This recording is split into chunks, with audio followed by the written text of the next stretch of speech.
আমার স্বামী রোজ শহর থেকে আমার জন্য পান নিয়ে আসতো, আর আমি সেটা খুব ভালোবেসে খেয়ে নিতাম। কিন্তু তারপর আমি অজ্ঞান হয়ে যেতাম। সকালে যখন জ্ঞান ফিরতো তখন আমার সারা কাপড় ভিজে থাকতো। একদিন আমি ওর নিয়ে আসা পানটা ফেলে দিই আর অজ্ঞান হয়ে যাবার ভান করে শুয়ে থাকি। তারপর আমার স্বামী আমার সাথে যা করে সেটা শুনলে আপনার গায়ের লোম খাড়া হয়ে যাবে। কারণ বিয়ের প্রথম রাতে আমি লাল রঙের নাইটি পরে স্বামীর ঘরে যাই, যাতে আমার স্বামী আমার দিক থেকে চোখ ফেরাতে না পারে। আমি একটা গ্রামের মেয়ে। এই নাইটিটা আমাকে আমার এক বন্ধু দিয়েছে, যার শহরে বিয়ে হয়েছে। সে আমাকে স্বামীকে হাতে রাখার অনেক রকম কৌশল বলেছে। আমার স্বামী সোহান ঘরে ঢুকে আমার নাইট স্যুটটা দেখে থমকে দাঁড়ায়। ও তো আমাকে গ্রামের একটা সাধারণ মেয়ে ভাবে। সোহান সামনে নাইটি পরে থাকতে আমার খুব লজ্জা লাগছিল, কিন্তু এখন ও আমার স্বামী আর আমাকে ওর মন জয় করতেই হবে। আমার বিয়ে নিয়ে অনেক স্বপ্ন ছিল, আর আজকের রাতটার জন্য আমি বহুদিন ধরে অপেক্ষা করেছিলাম। যখন ঘনিষ্ঠ হবার সময় এগিয়ে আসছিল, আমার বুক ধড়ফড় করতে লাগলো। সোহান আমার কাছে আসে আর আমার হাতটা ধরে বলে আমাকে খুব সুন্দর দেখতে। ওর এই একটা কথা আমার জীবনটা আরও রঙিন করে দেয়। সোহান তার পকেটের ভেতরে হাত দেয়। আমি ভাবলাম ও হয়তো আমাকে বিয়ের প্রথম রাতে কোনো উপহার দেবে, কিন্তু ও যখন পকেট থেকে হাত বের করলো আমি অবাক হলাম। আমি দেখলাম ওর হাতে একটা পানের কৌটো। সোহান সেই কৌটোটা খুলে আর বলে, আজ বিয়ের প্রথম রাতে আমি নিজের হাতে তোমাকে মিষ্টি পান খাওয়াবো। সোহানের কথা শুনে আমার মুখে হাসি ফুটে ওঠে। ও বলে যে ও শুধু আমার জন্য শহর থেকে এই পান বানিয়ে এনেছে। ও ভালোবেসে ওই পানটা আমাকে খাওয়ায়, আর আমিও খুশি হয়ে খেয়ে নিই। পানটা খুব মিষ্টি ছিল। সোহান আমার চোখে চোখ রেখে ভালোবাসার কথা বলতে থাকে, আর আমি নিজেও জানি না আমি কখন ঘুমিয়ে পড়ি। কিছুক্ষণ পর আমি জ্ঞান হারিয়ে ফেলি। সকালে যখন আমার ঘুম ভাঙে তখন ঘড়িতে 11টা বাজছিল। আমার জামাটা পুরো ভিজে গিয়েছিল। আমি ভাবতে লাগলাম, যেই রাতের জন্য আমি এতদিন ধরে অপেক্ষা করেছিলাম সেই রাতে আমি কি করে ঘুমিয়ে পড়লাম। তারপর আমার সোহানের কথা মনে পড়ল। কে জানে ও কি মনে করলো কিনা। আমার জামাটা ভিজলো কি করে? সোহান ঘরে ছিল না। আমি চটপট জামা কাপড় ছেড়ে স্নানটা করে তৈরি হয়ে নিলাম। আমি যখন চুল আঁচড়াচ্ছিলাম তখন সোহান ঘরে ঢোকে, আর মেজাজ খুব খারাপ ছিল। সে কোনো কথা বলল না। আমি যখন ওর সাথে কথা বলার চেষ্টা করি ও খুব রেগে যায়। এটা আমার অসহ্য লাগে। আমি ঠিক করলাম আমি যেভাবেই হোক ওর রাগ ভাঙাবো। ও ঘর থেকে চলে যাবার পর আমার মাসি, যে এখন আমার শাশুড়ি, আমার ঘরে আসেন। আমার চোখের জল দেখে উনি জিজ্ঞাসা করেন, কি হয়েছে বৌমা? আমি বললাম যে আমি সোহানকে রাগিয়ে দিয়েছি মা। মা বলে আমি এক্ষুনি ওর সাথে কথা বলছি। কিন্তু আমি মাসির হাত ধরে তাকে অনুরোধ করি সে যেন সোহানকে কিছু না বলে, না হলে ও আরও রেগে যাবে। আমার কথা শুনে মাসি চুপ করে যায় আর বলে, ছোট ছোট ব্যাপারে অভিমান করো না। কয়েকটা দিন সোহানের সাথে থাকলে তুমি ওর স্বভাবটা খুব ভালো করে বুঝতে পারবে। আমি মাসির কথা শুনে মনে জোর পাই। মা বাবার আদরের মেয়ে হওয়ার সাথে সাথে আমি মাসিরও খুব আদরের। আমার ছোটবেলা থেকে ইচ্ছে ছিল আমার বিয়ে যেন মাসির ছেলে সোহানের সাথে হয়। আমার যখন 15 বছর বয়স হয় তখন মাসি আমার সাথে দেখা করতে আসে আর আমাকে মিষ্টি মুখ করায়। আমি খুব খুশি ছিলাম, কারণ মাসি আমাকে খুব ভালোবাসতো। তাই মা বাবাও এই বিয়েতে আপত্তি করেনি। সোহান শহরের একটা ভালো চাকরি করে। সে সকালবেলা কাজে বেরিয়ে যেত আর রাতে বাড়ি ফেরে। ছেলের রোজগারের টাকা দিয়ে মাসি গ্রামে একটা বড় বাড়ি তৈরি করে। আমার আর সোহানের অনেক বছর দেখা হয়নি, কারণ ও বেশিরভাগ সময় শহরে থাকতো। যখন বাড়ি আসতো তখন আমাদের গ্রামে আসার ও সময় পেত না। আমাদের বিয়ে ঠিক হওয়ার পরেও ও আমার সাথে দেখা করতে আমার গ্রামে আসেনি। এটা নিয়ে আমার মনে অনেক প্রশ্ন জাগে।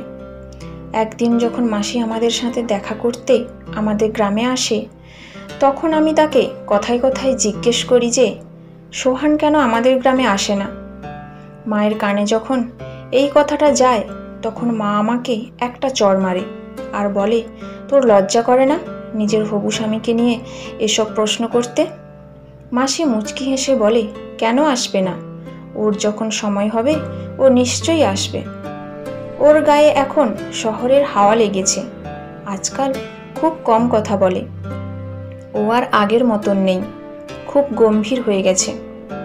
মাসির কথা শুনে মা বলে, যখন ছেলেদের উপর সংসারের দায়িত্ব এসে পড়ে তখন তারা এরকম গম্ভীর হয়ে যায়। আমার মেয়ের এখনো বুদ্ধিশুদ্ধি হয়নি, যা মনে আসে তাই জিজ্ঞেস করে বসে। মা রেগে আমার দিকে তাকায় আর আমি ওখান থেকে উঠে নিজের ঘরে চলে আসি। মাসি চলে যাওয়ার পর মা আমাকে অনেক কথা শোনায়। মা কত কি না বলল, কিন্তু আমার কোনো কথাই কানে এলো না, কারণ আমি তখন নিজের খেয়ালে মগ্ন ছিলাম। আমি এই ভেবে খুশি ছিলাম যে আমার হবু স্বামী একজন শহরের লোক। শহরে গিয়ে থাকা আমার অনেক দিনের ইচ্ছে। মাসি বিয়ের জোগাড় যন্ত্র করার জন্য 1 বছর সময় চেয়ে নেয়, আর এই 1 বছর আমি শুধু স্বপ্ন দেখতে থাকি। তখন কি আর আমি জানতাম যে একদিন আমার সব স্বপ্ন ভেঙে চুরমার হয়ে যাবে। সোহানের সাথে আমার বিয়ের সব রীতিনীতি মেনে খুব ধুমধাম করে হয়। বিয়ের পর আমি মায়ের থেকে বিদায় নিয়ে সোহানের সাথে মাসির গ্রামে চলে আসি। মাসি আমাকে পেয়ে খুব খুশি ছিল, কিন্তু বিয়ের প্রথম রাতে ঘুমিয়ে পড়ার জন্য সোহান আমার ওপর খুব রেগে গিয়েছিল। সে সারাদিন আমার সাথে কথা বলেনি। আমি সারাদিন ওর পেছন পেছন ঘুরতে থাকি, কিন্তু ও আমার দিকে ফিরেও তাকায় না। সোহান ছাদে গিয়ে বসে রইল, আর গ্রামের মেয়েদের ছাদে যাওয়া বারণ, তাই আমি ওর পেছন পেছন ছাদে যেতে পারিনি। ও রাতের বেলা ঘরে আসে, তখন আমি কেঁদে কেঁদে চোখ ফুলিয়ে ফেলেছি। ও আমার পাশে এসে বসে আর বলে, আমাকে ক্ষমা করে দাও, আমার খুব মাথা গরম হয়ে গেছিল। কাল আমি তোমার কাছে বসেছিলাম আর তুমি এমন ঘুমোলে যে তোমাকে আমি কতবার ডাকলাম, কিন্তু তুমি উঠলে না, তাই আমি রেগে গিয়েছিলাম। আমি জানতাম যে দোষটা আমারই, তাই আমি সোহানের কাছে ক্ষমা চেয়ে নিলাম আর ওকে কথা দিলাম যে এরপর থেকে এমনটা আর কোনোদিন হবে না। ও খুশি হয়ে আমার লম্বা চুলের প্রশংসা করতে লাগলো। আমি ভাবি, সোহান সারাদিন এত রেগেছিল আর এখন হঠাৎ ওর আচরণ এমন বদলে গেল কি করে। ও আজ আবার মিষ্টি পান বার করে আমাকে খাওয়ায় আর বলে, পান খেলে তোমার ঠোঁটটা লাল হয়ে যায়, তোমার সুন্দর ঠোঁটটা আরও সুন্দর হয়ে ওঠে। এমন মিষ্টি করে ও কথাটা বলে যে আমি লজ্জায় লাল হয়ে যাই। সোহান আমার হাতটা ধরে কিছু একটা বলছিল, কিন্তু আমি কিছুই বুঝতে পারছিলাম না। কিছুক্ষণ পর আমি এই পৃথিবী থেকে অনেক দূরে চলে যাই। আমার যখন জ্ঞান আসে তখন আমি দেখি পুরো 12টা বাজছে। আমি চটপট উঠে বসলাম। আমার মনে হলো সোহান নিশ্চয়ই আজ আবার খুব রেগে গেছে, কিন্তু আমি এটা কিছুতেই বুঝতে পারছি না যে রাতে আমার এত গভীর ঘুম কি করে আসছে। আমার জামা কাপড় পুরো ভিজে গিয়েছিল, আমার শীত করছিল। আমি স্নানটা করে যখন ঘরের বাইরে গেলাম তখন দেখি সোহান আমার মাসিকে বলছে, তুমি এ কেমন মেয়ের সাথে আমার বিয়ে দিয়েছ? এর তো ঘুম থেকে ওঠার কোনো সময়ের ঠিক নেই, এর সাথে আমি সারা জীবন কি করে কাটাবো? ও এটাও জানে না যে গ্রামের মেয়েদের সকালবেলা উঠে বাড়ির কাজকর্ম করতে হয়। তুমি 7 সকালে উঠে বাড়ির সব কাজ করছো, আর উনি মহারানীর মতন ঘুমাচ্ছেন। এরকম চলতে থাকলে আমি আর বেশি দিন তোমার বোনঝিকে এই বাড়িতে রাখবো না। এসব কথা শুনে আমি একটু ঘাবড়ে যাই। আমি ভাবিনি যে আমার স্বামী এতটা কঠিন হতে পারে। আমার আর দাঁড়িয়ে এর পরের কথাগুলো শোনার মতন সাহস হলো না। আমি রান্নাঘরে চলে গেলাম। মাসি সত্যি সকাল থেকে উঠে অনেক কাজ করেছে। রান্নাঘরটা পুরো পরিষ্কার ছিল, আর দুপুরের খাবারটাও বানানো হয়ে গিয়েছিল। আমি সোহানের সাথে সাথে মাসির চোখেও খারাপ হয়ে যাচ্ছি। আমার নিজের উপর খুব রাগ হলো। কে জানে আমার কি হয়েছে। আমি সারা ঘর ঘুরে দেখি বাড়ির সব কাজ সারা হয়ে গেছে। তাই হয়তো সোহান আজ একটু বেশি রেগে গেছে। সোহান ছাদে চলে যায়, কারণ সে জানতো আমি তার পেছন পেছন ছাদে যেতে পারবো না। আমি সারাদিন খুব কান্নাকাটি করি। যেই সুখের জন্য আমি 1 বছর ধরে অপেক্ষা করেছি, আজ আমি সেটা পেয়েছি, কিন্তু নিজের দোষে সেটাকে হারাচ্ছি। না আমি সোহানের কাছাকাছি আসতে পেরেছি, না ওর মন জয় করতে পেরেছি। আজ ওর কথা শুনে আমি ভালো করেই বুঝতে পেরেছি যে আমি আর কোনো ভুল করলে ও আমাকে বাড়ি থেকে বার করে দেবে। গ্রাম থেকে বারবার আমার মায়ের ফোন আসছিল। মা বলছিল 1 সপ্তাহের জন্য আমার বাপের বাড়িতে গিয়ে থাকতে। বিয়ের নিয়ম অনুযায়ী বিয়ের পর মেয়েদের 1 সপ্তাহের জন্য তাদের বাপের বাড়ি গিয়ে থাকতে হয়। কিন্তু আমি যেতে চাইছিলাম না, কারণ সোহান আমার উপর এমনিতেই রেগেছিল। তার উপর যদি আমি বাপের বাড়ি চলে যাই, তাহলে ও হয়তো আর কোনোদিন আমার সাথে কথা বলবে না। রাতের বেলা সোহান ঘরে আসে। আমিও অবাক হয়ে গেলাম এই দেখে যে ও হঠাৎ এত ভালো কি করে হয়ে গেল। আমার পাশে বসে আমাকে জিজ্ঞেস করে, তোমার মা কেন ফোন করেছিল? আমি সব কথা ওকে বলি। ও বলে, ভালো কথা, তুমি চলে যাও, না হলে তোমার মা বলবে আমি তোমাকে যেতে দিচ্ছি না। কাল থেকে আমার অফিস শুরু হয়ে যাবে। আমি ভোরবেলা বেরিয়ে যাব আর রাতে বাড়ি ফিরব। তুমি 1 সপ্তাহ ওখানে কাটিয়ে এসো, আর মাকেও তোমার সাথে নিয়ে যাও। আমার সোহানের থেকে দূরে থাকতে ইচ্ছে করছিল না, কিন্তু আমার সাহস হচ্ছিল না ওকে না বলার। তাই আমি রাজি হয়ে গেলাম। ও আবার মিষ্টি পান বার করে আমার মুখে ঢুকিয়ে দেয় আর বলে, তুমি এটা আস্তে আস্তে খাও, কোনো তাড়া নেই। এটা শহর থেকে আনা খুব ভালো পান। এটা খেলে তোমার ঠোঁটটা লাল হয়ে যাবে আর তুমি খুব সুন্দর দেখাবে। সোহানের এরকম পরিবর্তন আমাকে অবাক করে দেয়। ও বাইরে যতটা কঠিন, ভেতরে ততটাই নরম। ও ভালোবাসতে জানে, আর ওর রাগ হওয়াটাই স্বাভাবিক। আমার ভুলের জন্যই ও রেগে যায়। সোহান বলে, আমি মাকে বলে আসছি যে তুমি কাল তোমার গ্রামে যাবে। ততক্ষণ তুমি আমার জন্য অপেক্ষা করো। সোহানের কথা শুনে আমি মুচকি হাসলাম। মনে মনে ঠিক করলাম আজ আমি কিছুতেই ঘুমাবো না। এখানে বসে ওর জন্য অপেক্ষা করব। মায়ের কাছে যাওয়ার আগে আমি আমাদের মধ্যে সব দূরত্ব মিটিয়ে নিতে চাই। আমি তাড়াতাড়ি আমার নাইটিটা পরে নিলাম। কাঁচে আমার ছবি দেখে আমি অবাক হলাম। ও ঠিক বলছিল, আমার ঠোঁটটা পুরো লাল হয়ে গেছে। আমি বিছানায় বসে সোহানের জন্য অপেক্ষা করতে লাগলাম, কিন্তু সোহানের ফিরে আসার আগেই আমি ঘুমিয়ে পড়লাম। সকাল 11টায় যখন আমি চোখ খুললাম, তখন সোহান কাজে বেরিয়ে গেছে। ও অনেক ভোরবেলা বেরিয়ে যেত, কারণ শহর পৌঁছাতে 2 ঘন্টা লাগতো। আমার কান্না পাচ্ছিল। আমার বিয়ের 1 সপ্তাহ হয়ে গেল, কিন্তু এখনও আমি সোহানের সাথে কোনো সম্পর্ক তৈরি করতে পারিনি। ওর রাগ হওয়াটাই স্বাভাবিক। আমি বুঝতে পারছি না আমার জামা কাপড় এত ভিজে গেল কি করে। আমি যখন ঘর থেকে বেরিয়ে এলাম, তখন দেখলাম মাসি গ্রামের যাওয়ার জন্য তৈরি হয়ে বসে আছে। মাসি আমাকে দেখে বলে, সোহান তো বেরিয়ে গেছে, এখন আমাদেরকে গ্রামের জন্য রওনা দিতে হবে। আমি মাসির সাথে গ্রামে রওনা দিলাম, কিন্তু আমার মনটা সোহানের সাথে শহরে চলে গিয়েছিল। আবার আমার ওর সাথে 1 সপ্তাহ পর দেখা হবে। আমার বাড়ির লোকেরা আমাকে দেখে খুব খুশি হয়। সব থেকে বেশি খুশি হয় আমার ছোট বোন। সারা গ্রাম জেনে গিয়েছিল যে আমি বাড়িতে আসছি, তাই গ্রামের মহিলারা একজোট হয়ে আমাকে দেখতে আসে। আমাদের এক প্রতিবেশীর মেয়ে অনিতার বিয়ে ছিল। সে আমার খুব ভালো বন্ধু ছিল, আর গ্রামে এসে আমি তার বিয়েতে আনন্দ করার সুযোগ পেয়ে যাই। গ্রামে খুব হইহুল্লোড় হচ্ছিল, কিন্তু আমার মনটা খারাপ ছিল। আমার সোহানের কথা বারবার মনে পড়ছিল। একটা অদ্ভুত ব্যাপার হলো, যবে থেকে আমি মায়ের কাছে এসেছি তবে থেকে আমার একেবারে ঘুম আসছে না। আর সোহানের বাড়িতে আমার রোজ রাতে ঘুম চলে আসতো। আমি জেগে থাকার অনেক চেষ্টা করতাম, কিন্তু পারতাম না। হয়তো আমার সোহানের জন্য মন খারাপ হচ্ছে, তাই আমি এখানে ঘুমোতে পারছি না।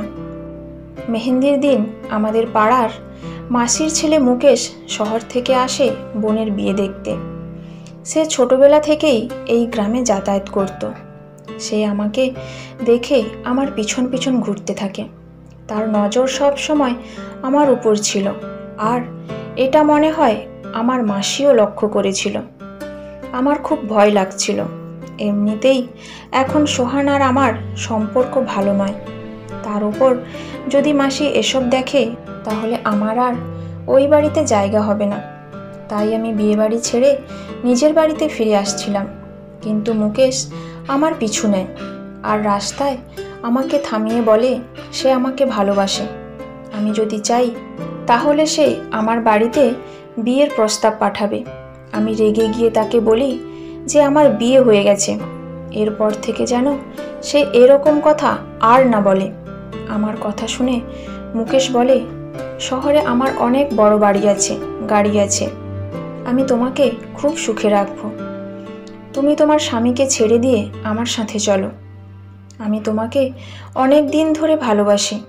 আমি কি আর জানতাম যে তোমার 16 বছর বয়সে বিয়ে হয়ে যাবে।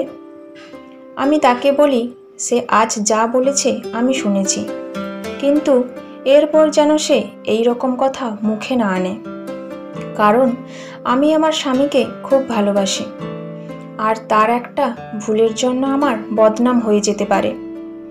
মুকেশ তখন ফিরে যায়, কিন্তু আমার পক্ষে অনিতার বিয়েতে থাকা মুশকিল হয়ে পড়েছিল। মুকেশ খুব জেদ ধরেছিল, লুকিয়ে লুকিয়ে তার ফোনে আমার ফটো তুলছিল। যেমন তেমন ভাবে একটা সপ্তাহ কাটিয়ে আমি মাসির সাথে আমার শ্বশুরবাড়ি ফিরে আসি। সোহান মনে হয় আজ তাড়াতাড়ি কাজ থেকে ফিরে এসেছে।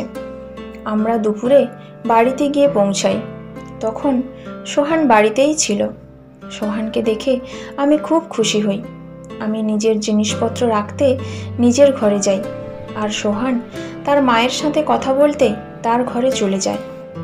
আমিও ভাবলাম কিছুক্ষণ মাসি আর সোহানের সাথে বসে গল্প করে আসি, তারপর বাড়ির কাজকর্ম সারব। তাই আমি ঘরে জিনিসপত্র রেখে মাসির ঘরের দিকে যাই। মাসির ঘরের বাইরে থেকে তার কথা শুনে আমার হাত পা ঠান্ডা হয়ে যায়। আমি ভাবতেও পারিনি যে আমার ঘর ভাঙার লোক আর কেউ নয়, আমার নিজের মাসি। মাসি সোহানকে বলছে, আমি তোকে বলে গিয়েছিলাম যে আমি ফিরে আসার আগে ডিভোর্সের কাগজপত্র তৈরি করে রাখতে, কিন্তু তোর কোনো খেয়াল নেই। আমি নিজের চোখে দেখেছি তোর বউ কত ভুল কাজ করে, কিন্তু তুই দেখেও না দেখার ভান করিস। সোহান বলে, মা, আমার পক্ষে ওকে ছেড়ে দেওয়া সম্ভব নয়। ও আমার স্ত্রী, আমি ওকে ভালোবাসি। ওর হাজারটা ভুল করলেও আমি ওকে আমার জীবন থেকে মুছে ফেলতে পারবো না। সোহান আমাকে ভালোবাসার কথা বলতে থাকে, আর মাসি আমার নিন্দা করতে ব্যস্ত হয়ে পড়ে। আমি বুঝতে পারছিলাম না এসব কি হচ্ছে। মাসি আমাকে কত ভালোবেসে এই বাড়ির বউ করে এনেছে, সে কেন আমার ডিভোর্স করাতে চাইবে?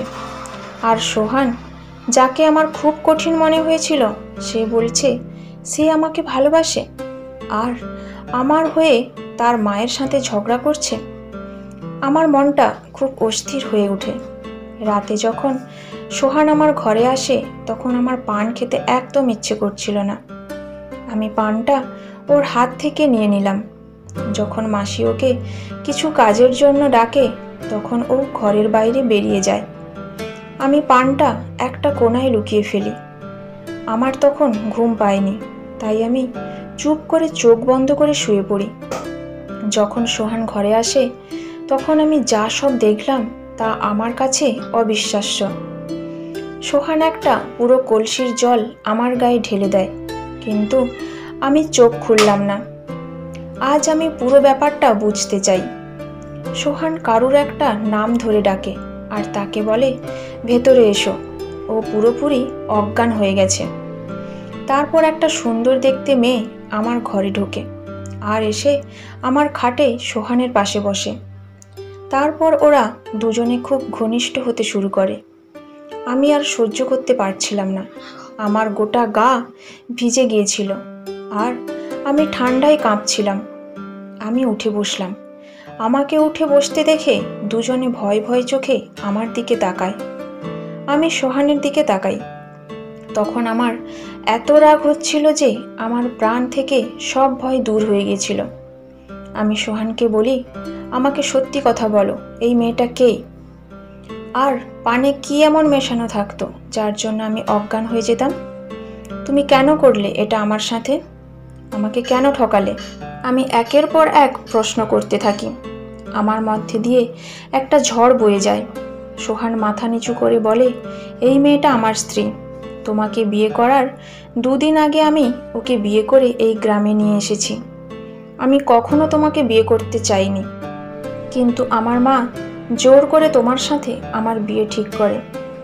কথাটা শুনে আমার মাথায় আকাশ ভেঙে পড়ে। সোহান বলে, তোমার সাথে বিয়ে আটকাতে আমি 2 দিন আগে সীমাকে বিয়ে করে আনি, যাতে মা বাধ্য হয়ে তোমার সাথে আমার বিয়ে ভেঙে দিতে। কিন্তু মা আমার কথা শোনে না। মা আমার উপর চাপ দেয় আর বলে সীমাকে ডিভোর্স দিয়ে দিতে। সোহান সীমাকে ছাদের ঘরে রেখে দেয়, কারণ সে জানতো গ্রামের মেয়েরা ছাদে যায় না। তাই সে জানতো আমি কখনো ছাদে যাব না। ও ইচ্ছে করে পানে ঘুমের ওষুধ মিশিয়ে দিত, যাতে আমি ঘুমিয়ে পড়ি আর ও আমারই ঘরে সীমার সাথে সময় কাটাতে পারে। সীমা শহরে মডেলিং করত, তাই মায়ের মনে হতো ওর চরিত্র ভালো নয়। তাই মা বারবার আমাকে বলতো ওকে ডিভোর্স দিতে। কিন্তু সীমা আমার প্রথম আর শেষ ভালোবাসা। মা আমাকে আত্মহত্যা করার ভয় দেখিয়েছিল, তাই আমি তোমাকে বিয়ে করতে বাধ্য হয়েছিলাম। তখন আমি বুঝতে পেরেছিলাম যে সোহান সীমাকে ছাড়া থাকতে পারবে না। ও আমাকে সব সত্যি কথা বলে দেয়। সব শুনে আমার বলার মতন কিছুই ছিল না। আমি বুঝতে পারি যে সেদিন দুপুরে মাসি সোহান আর সীমার ডিভোর্সের কথা বলছিল, যার আমি অন্য মানে করেছিলাম। আমার এই অবস্থার জন্য সোহান একা দায়ী নয়, আমার মাসিও দায়ী। মাসি সব জানতো যে তার ছেলে অন্য কাউকে ভালোবাসে আর তাকে সে বিয়েও করে ফেলেছে। তারপরেও সে জোর করে তার সাথে আমার বিয়ে দেয়। কিন্তু আমি এমন একটা লোকের সাথে সারা জীবন কাটাতে পারবো না, যে অন্য কাউকে ভালোবাসে আর যার জন্য সে আমাকে ঘুমের ওষুধ খাওয়াতে পিছপা হয় না।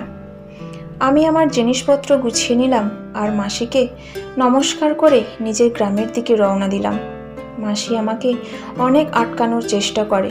মাসি বলে যে সোহান সীমাকে ছেড়ে দেবে আর পুরোপুরিভাবে তোর হয়ে যাবে।